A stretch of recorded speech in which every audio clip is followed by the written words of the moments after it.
You know, you look at a billionaire's bank account and society basically tells us it's this completely solitary achievement. Like, you build a business, the balance sheet shows that clean, comma-separated number, and you get to point at it and say, there it is. I made that. I am completely independent. Oh, absolutely. It's the ultimate modern myth. Right. We love that narrative. It's clean, it's binary, and frankly, it feeds the ego perfectly. It does. We categorize success as this entirely solitary climb up a very steep mountain. Yeah. And, you know, the moment you plant your flag at the summit, you are officially disconnected from the base. But the audio archives we're unpacking today, they argue that this self-made narrative isn't just false, it's practically a theological crime. Yeah, that's a good way to put it. A theological crime. We are looking at a framework that takes the global economy with all of its macro complexities, and it traces it all the way back to literally how you treat your elderly mother in your living room. It's quite the pivot, yeah.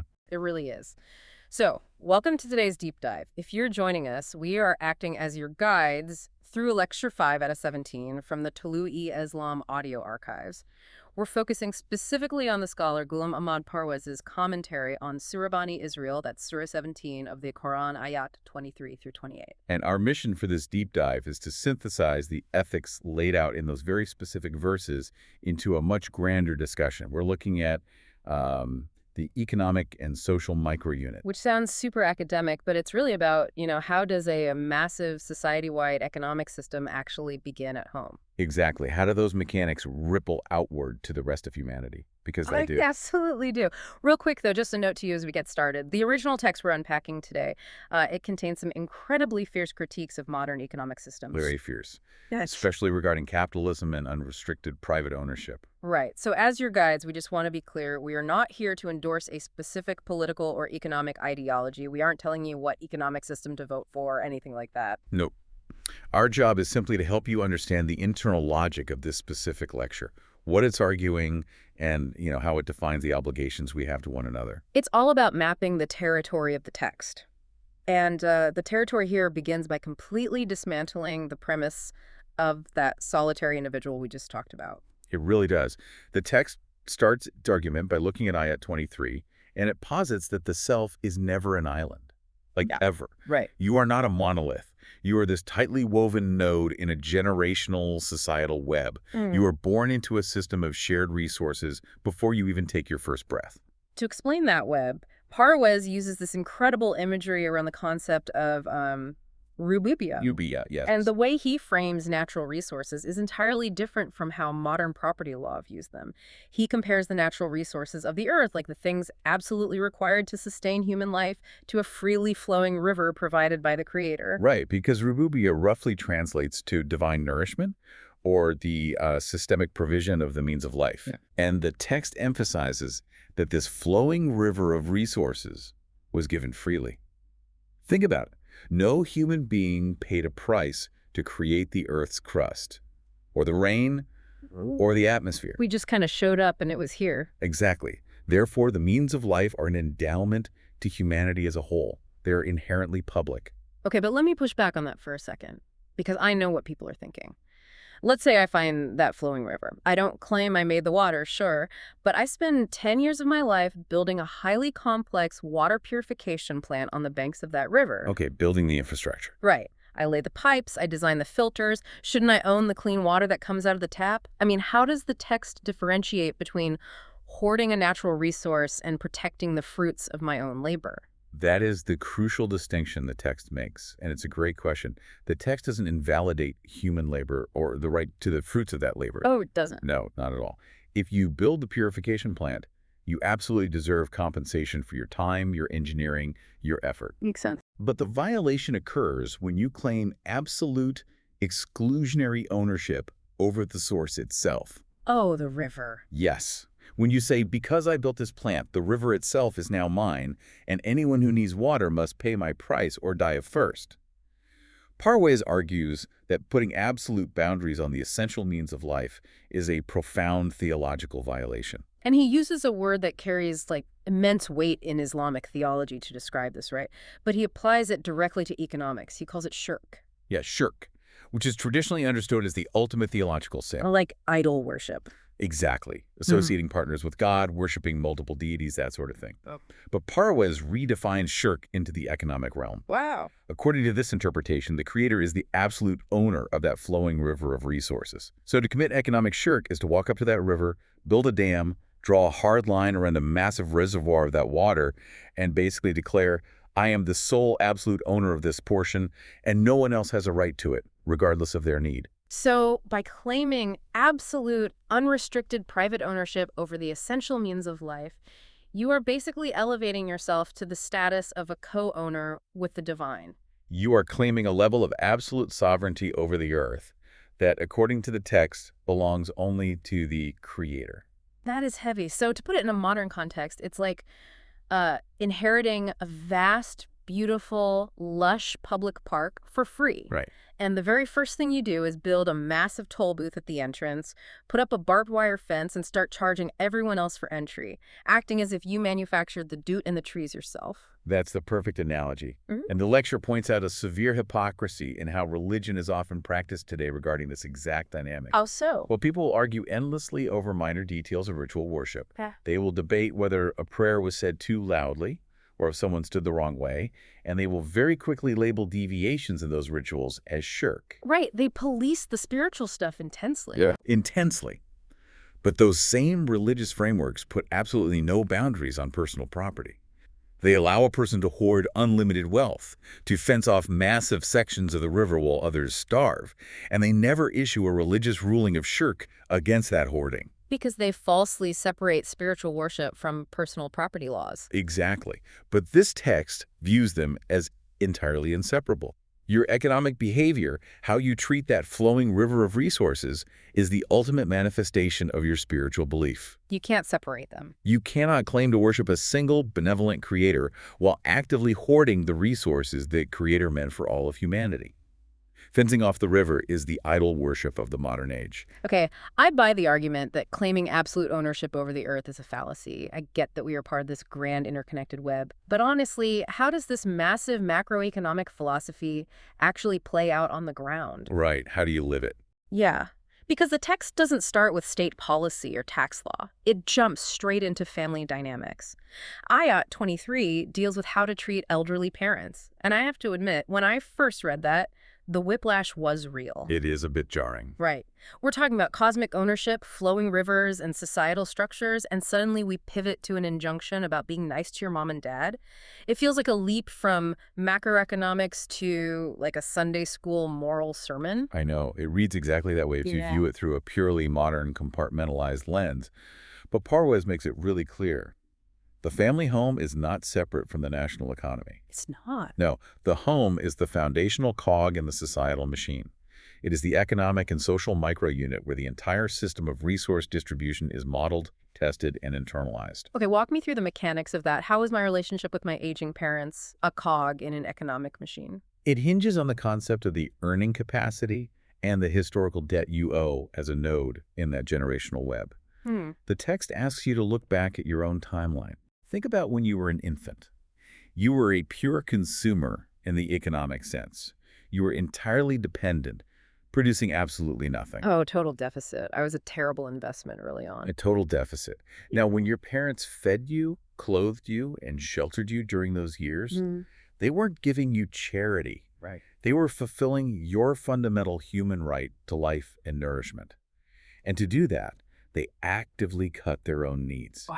Yeah. They skipped meals, they wore old clothes, they labored intensely to stabilize your deficit.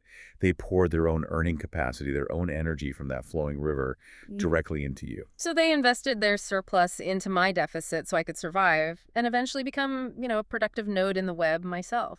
And then the inevitable biological and economic shift occurs. The parents become elderly, their physical strength wanes, their earning capacity is severely diminished or completely gone. They lose their momentum. Exactly. Their balance is disrupted, and they fall back into a deficit position. This is where the text points out that profound irony, right? The amnesia of the adult child. The amnesia, yes. When we grow up and start earning our own money, we suddenly view our wealth as solely our own creation. We look at our aging parents who might now need financial support, and we feel this underlying resentment, like, why should I have to sacrifice my hard-earned money for them? We forget the systemic biological investment that got us to a point of productivity in the first place. It's a complete erasure of the historical debt. The text argues that taking care of the elderly parent isn't a new, unfair burden being placed on the adult child. It is the continuation of a cyclical economic system of mutual support. It's just the system working as intended. Right. You are simply returning the flow of the river back to where it is needed, restoring the equilibrium that your parents once maintained for you. Which brings us to the linguistic engine driving this entire philosophy. The text completely redefines the reason why we care for each other by looking at the word Ehsan. Ehsan, yes. Yeah. This is huge. Because if you ask someone today what Ehsan means, it's almost always translated as doing a favor or acting charitably. Like, if I mow my dad's lawn, I'm doing him a favor. I'm doing Ehsan. But Parwez argues that translating Ehsan as a favor fundamentally corrupts the Quranic intent. Really? Corrupts it? Yes, because doing someone a favor implies a hierarchy, right? A power dynamic. It implies that I hold the resources, and out of the sheer goodness of my heart, I am choosing to bestow a fraction of them upon you. Oh, it makes the giver arrogant and the receiver indebted. I can hold that favor over their head forever. Right. But Parwez goes back to the Arabic root of the word. Ehsan comes from the root husun, which relates to beauty, proportion, or balance. Yeah. In this specific socio-economic context, it is tied to Tawazun, which means restoring balance. Restoring balance, that is a massive paradigm shift. It changes everything. It's the difference between a voluntary whim and a systemic law of physics. If I view helping my elderly parent as a favor, I can resent it. I can think about all the things I'd rather do with my weekend or my money. But if Ehsan means restoring balance, it's just the mechanics of the web functioning properly. Exactly. I have a surplus. The node next to me has a deficit. The water from the river needs to flow to the lower ground to maintain the integrity of the whole system. And the text makes it clear that restoring this balance isn't just about writing a check. It is deeply concerned with the psychological health of the family unit, because that psychological health is what prevents societal anarchy on a macro level. This brings us to the famous part of Ayat 23 that forbids the child from saying "uff" to their parents. Yes, the uff. Uff being a sound of exasperation, a heavy sigh, a clicking of the tongue. The text contrasts how an adult often treats an elderly parent with how that parent once treated the adult when they were a child. It's a very striking contrast. There's an anecdote in the source material about a babbling toddler. The toddler points at a bird and says, "Birdie." The mother smiles and says, "Yes, my child, a birdie." The toddler repeats it 50 times. Does the mother roll her eyes, sigh heavily, and scream at the toddler to shut up? No. She accommodates the child's developmental stage with infinite patience. The text forces you to reverse the timeline. The elderly parent is entering a stage where their cognitive and physical capacities are reverting. They might repeat the same question about a doctor's appointment 3 times. And we get so annoyed. We do. But if the adult child sighs in annoyance, if they say, uff, they're shattering the dignity of the person who once shielded them from every annoyance when they were vulnerable. It is a catastrophic failure of Ehsan. You might be providing the financial balance, but you are destroying the psychological balance. The text uses this striking metaphor to describe what true care looks like. It talks about the wings of protection, using the imagery of a mother bird. When a hawk's shadow passes over the nest, the mother bird doesn't just build a wall. She physically spreads her wings over her chicks, drawing them close, putting her own soft body between them and the threat. That's a powerful image. Yeah. And the text explicitly contrasts this soft protection with what it calls hard protection. What's the difference? Well, you can provide physical security for someone by locking them in a steel vault. A prison cell provides excellent physical protection, right? But it's cold, it's isolating, and it's dehumanizing. Wow, okay. Let's elevate that from a literal prison cell to what we do today. Modern hard protection is when an adult child is making a lot of money. So they pay $10,000 a month to put their elderly parent in a state-of-the-art, sterile, luxury care facility. Yes. The parent gets their meals on time, their blood pressure is monitored, they're physically perfectly safe. But the adult child never visits. They never call. They've outsourced the care. That is hard protection. And Parwez's framework would argue that this is a complete failure to lower the wings of mercy. When caring for the vulnerable, you cannot just throw surplus wealth at them to keep them physically functioning. You must provide an environment that fosters emotional security and dignity. Because it scales. Exactly. Because if you learn to treat the most vulnerable people in your own home with this soft protection, that habit scales outward.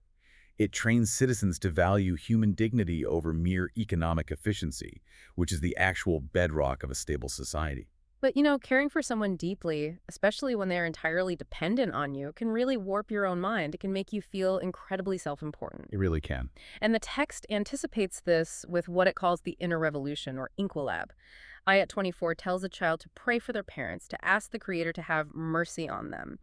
And again, my modern brain immediately writes this off as just a nice, generic religious ritual. Which is how most people read it. But the text argues that this injunction to pray is actually a highly sophisticated psychological tool. It's designed to prevent the adult child from developing a savior complex. A savior complex. Yes, because when you are the one paying the bills, providing the care, and making the decisions for an elderly parent, it is incredibly easy to start feeling like their Lord and Master. You start thinking, without my hard work, they would be nothing. And that savior complex destroys the balance of Ehsan. It makes the receiver feel humiliated. Precisely. The prayer is the mechanism to break that arrogance. By turning to the Creator and acknowledging that true mercy and provision come from the divine, you are forcing yourself to step off the pedestal. Oh, so you're using the prayer not necessarily to change God's mind, but to actively hack your own psychology. Exactly. You remind yourself that you aren't the source of the flowing river. You are just the conduit. You're the postal worker delivering the mail. I like that, the postal worker. Right. The wealth you're using to care for them isn't truly yours. It's the Creator's wealth, flowing through you to stabilize a deficit.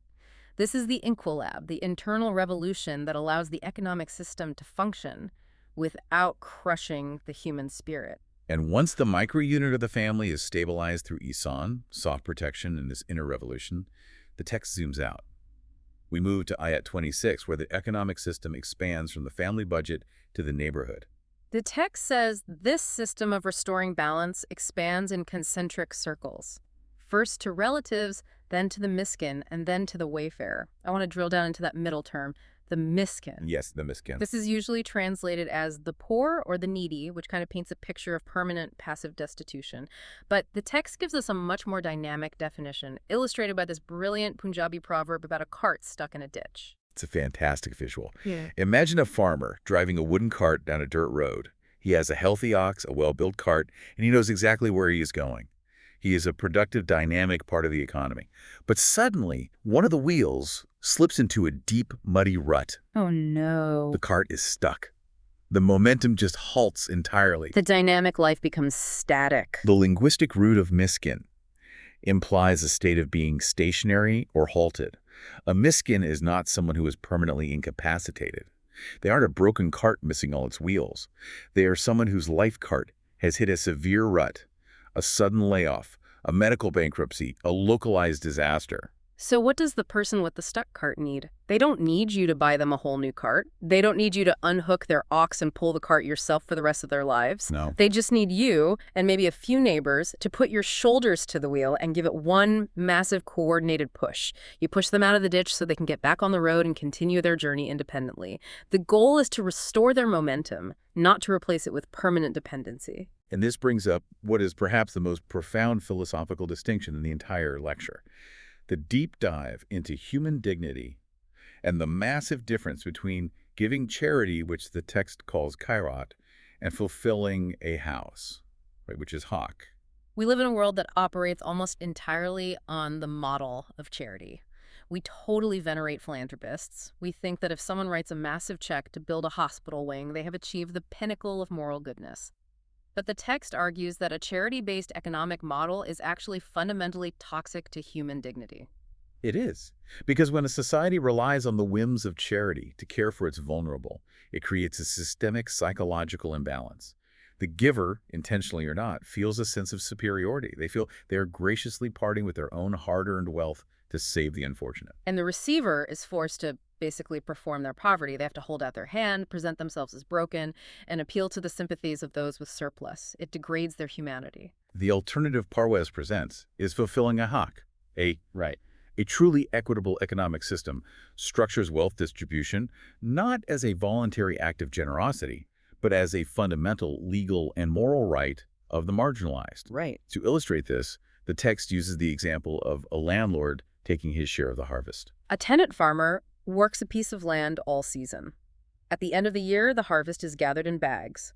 The landlord, who owns the land, arrives to collect his contracted percentage of the crop.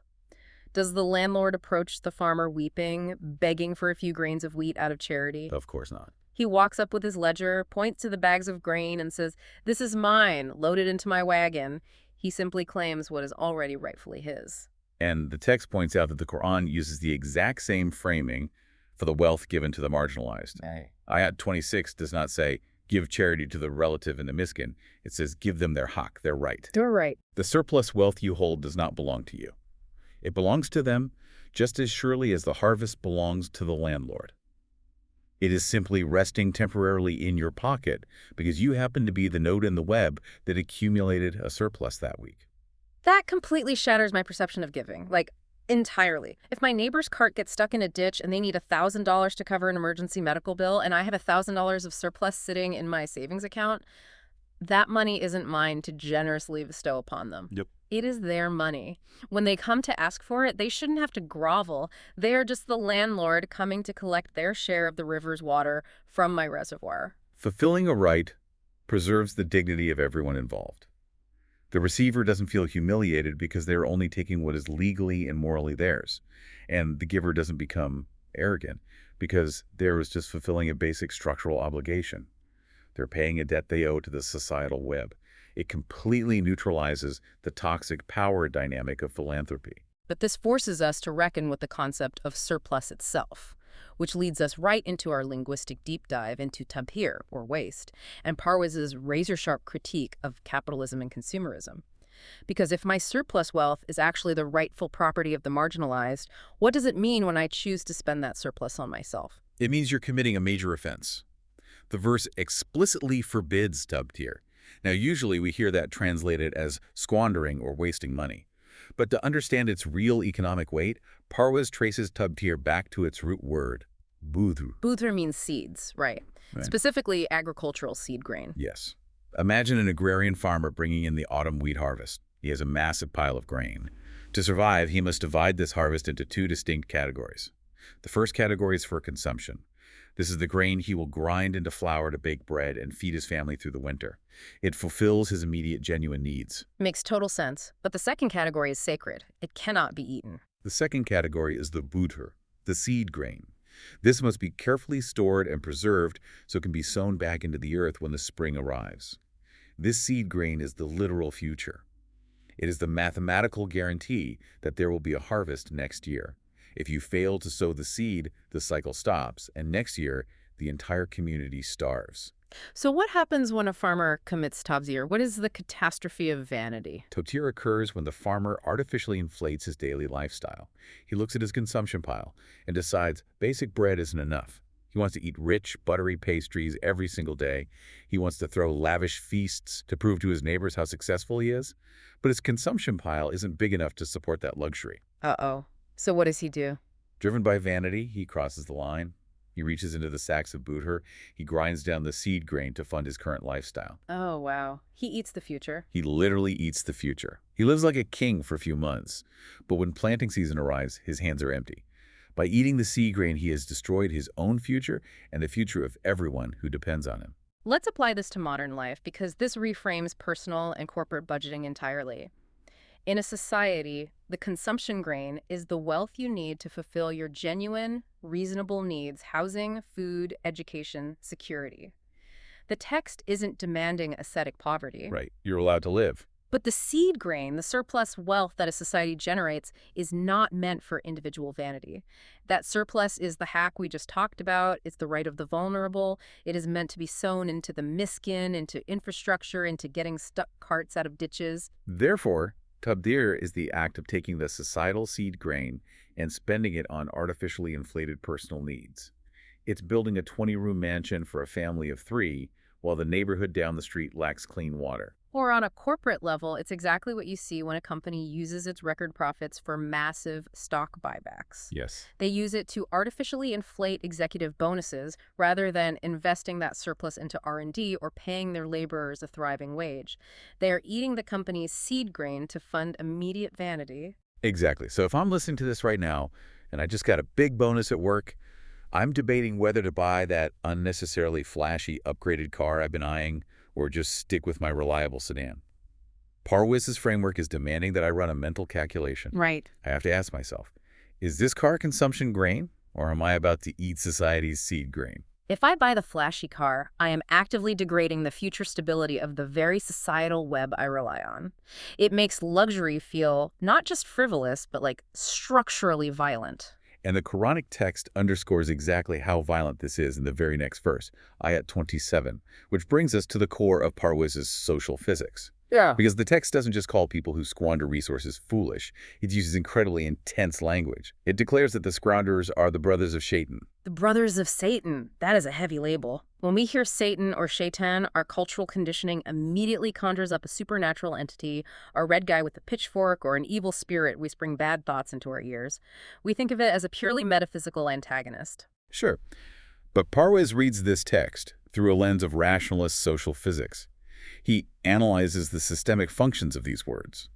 In this context, Shaitan isn't just a spooky ghost. Shaitan represents an active, observable force of societal disintegration. How does buying a luxury car or hoarding wealth make you a brother to a force of disintegration? I mean, that sounds extreme. It connects back to the linguistic root of how Shaitan operates, which the text ties to the concept of kufura. Kufr or kufura is typically translated as disbelief or ingratitude. But linguistically, the root action means to cover something up, to conceal it, or to bury it in the dark. Like a farmer burying a seed in the soil. Except a farmer buries a seed to make it grow. Kufura, in this negative socio-economic sense, means burying the means of nourishment so deeply that no one else can access it. It is the intentional hoarding and concealment of the flowing river. Shaitan represents the forces that seek to disconnect the nodes in the societal web, to stop the flow of Rububiyyat, and to turn human beings into isolated, self-obsessed units who hoard the seed grain while their neighbors starve. So, by engaging in Tabzeer, by taking the surplus wealth, the seed grain that rightfully belongs to the miskin, and wasting it on your own vanity or burying it in an offshore bank account, you are actively participating in the concealment of nourishment. You are starving the roots of your community. Think about what happens. When the vulnerable don't receive their hack, the societal physics are predictable. Poverty spreads. Desperation breeds crime. Resentment tears at the social fabric until the system collapses. It's just cause and effect. Exactly. Wasting resources on vanity while needs go unmet is mathematically the fastest method to disintegrate a community. By doing this, you are aligning yourself with the forces of destruction. You become an active agent of that negative force. You become a brother of Shaitan. It's a terrifyingly logical progression. If you eat the seed grain, the society starves. If you participate in the starvation, you are the enemy of the society. But this raises a massive question for me.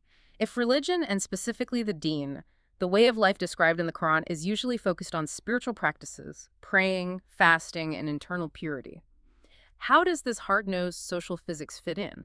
Does Parwez just discard the rituals entirely? He doesn't discard them. He completely recontextualizes their purpose. The text makes a sharp distinction between a religion that treats rituals as an end in themselves and a deen that uses those practices as a mechanism for building a functional society. To illustrate this, the source material uses a fantastic analogy about a carpenter. Oh, the carpenter and his sharpening stone. Imagine a master carpenter arrives at your house to build a beautiful, intricate wooden door. He opens his toolkit, takes out his plane, the tool used to shave and smooth the wood, and he takes out his whetstone. He pours a little water on the stone and begins to sharpen the blade. Shtick, shtick, stick, shtick it. Sharpening the tool is absolutely essential. A dull blade will splinter and ruin the wood. In Parwez's analogy, the sharpening of the blade represents the ritual prayers, the fasting, the spiritual practices. They are vital.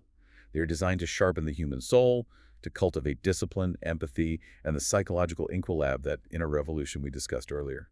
But what if the carpenter just sits in your driveway sharpening the blade all day? What if he spends 10 hours perfectly honing the edge of the tool to a microscopic sharpness, putting it away, taking it out, sharpening it again, but he never actually walks over to the wood to cut it?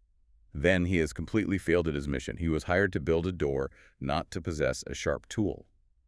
The text argues that if a person spends their entire life perfectly executing religious rituals, praying 5 times a day, obsessing over the exact pronunciation of the Arabic words, fasting with perfect rigor, achieving immense spiritual sharpness, but they never use that sharpened soul to fulfill the rights of the miskin, to lower the wings of mercy over the elderly, and to build an equitable, functioning society. They have missed the entire point of the deen. A perfectly sharp blade that never cuts a piece of wood is useless. The text is demanding that your spiritual beliefs have tangible economic consequences. If your praise don't stop you from eating the societal seed grain, your blade is sharp, but your hands are idle. You haven't built the door. It is a devastating critique of performative piety, and it places the burden of societal construction squarely on the shoulders of the individual nodes in the web. We have covered some incredibly heavy structural ground here today. We've talked about absolute ownership as shirk, the cosmic crime of hoarding the seed grain, and the rigorous demands of fulfilling the hack. It's an imposing system. But what I find fascinating is that the text ends this specific section on a surprisingly gentle, infinite note. Ayat 28 introduces what we can call the empathy clause. The empathy clause, I like that. Because while the system demands that we fulfill the rights of others from our surplus, the text is deeply realistic about the painful fluctuations of human life. It asks the question, what happens when the flowing river in your own life temporarily dries up? Right. What happens when your pockets are genuinely empty? Exactly. Say I'm really trying to live by this framework. Someone from my neighborhood, a miskin whose cart is stuck, comes to my door. They know I usually have a good job, so they assume I have the surplus seed grain to give them their hack. But what they don't know is that my company just did a round of layoffs, or I just had a massive medical emergency of my own. I'm secretly going through a tight financial period, and I genuinely have zero surplus to give. What do I do? This is a highly stressful, psychologically loaded moment for both people. The seeker is expecting help. You are unable to provide it. The natural human reaction in this scenario, driven by shame and stress, is often defensive annoyance. Yeah, if I'm embarrassed that I can't help, that embarrassment easily metastasizes into anger. I might snap at them and say, look, I have my own problems. Stop asking me for money. Do I look like a bank? Figure it out yourself. Right, you deploy the hard protection, pushing them away aggressively to shield your own pride. But Ayat 28 anticipates this exact psychological friction. It instructs that in this moment of scarcity, you must use Qualan Maysura. Qualan Maysura, a gentle, easy word. The text explains the underlying psychology beautifully. It reminds you that the seeker isn't trying to harass you or burden you. They came to you because they respect you. Because you have kept up appearances, they believe you are capable and honorable enough to help. When you lash out in defensive anger, you shatter their dignity in a moment when they are already incredibly vulnerable, holding out their hands for their right. You make them feel like a burden simply for asking for what the system says is theirs. Yes. So Qualan Maysura means responding with profound intentional empathy. You don't get annoyed. You don't get defensive. You acknowledge the shared struggle. You speak gently, perhaps explaining without oversharing that you are also facing a difficult time, but expressing a sincere, hopeful prayer that both of your situations will improve soon. It's about preserving human dignity in the face of rejection. The text is saying that even if the physical resources fail, even if the bank account is empty and the seed grain is gone, the human connection, the mutual respect, must remain intact. The web isn't broken just because a single node is temporarily out of power. The web is only broken when we treat each other with cruelty and arrogance. Beautifully said. Even if you can't restore the financial balance today, you can maintain the emotional and psychological balance through empathy and a gentle word. It perfectly ties the entire macroeconomic system back to the intimate micro-unit of how we speak to one another. Let's take a breath and look at the massive journey we just took. We started with this modern illusion of the isolated, self-made individual planting their flag on the mountain of their bank account. We systematically dismantled that myth using Parwez's rationalist lens. We saw that the resources of the earth are a flowing river, and claiming absolute ownership over them is a form of economic shirk. We saw how this economic web begins in the living room, where parents invest their earning capacity into a helpless infant, creating a historical debt. A debt that must be repaid when the parents lose their own capacity, not as a condescending favor, but as Ehsan, a systemic restoration of balance. We explored the necessity of soft protection, the wings of mercy, and the psychological revolution required to avoid developing a savior complex over the people we help. Then we expanded the circle to the miskin, the person whose cart is stuck in a ditch. We learned the staggering difference between the toxic arrogance of charity kairat and the dignity of fulfilling a human right hunk. We saw that the surplus wealth of the marginalized is simply resting temporarily in our pockets, like a landlord's harvest waiting to be collected. We analyzed the catastrophe of Tabzeer, the vanity of eating the society's seed grain instead of sowing it for the future. We recognized that hoarding and wasting makes one an active agent of societal disintegration, a brother to the forces of Shaitan.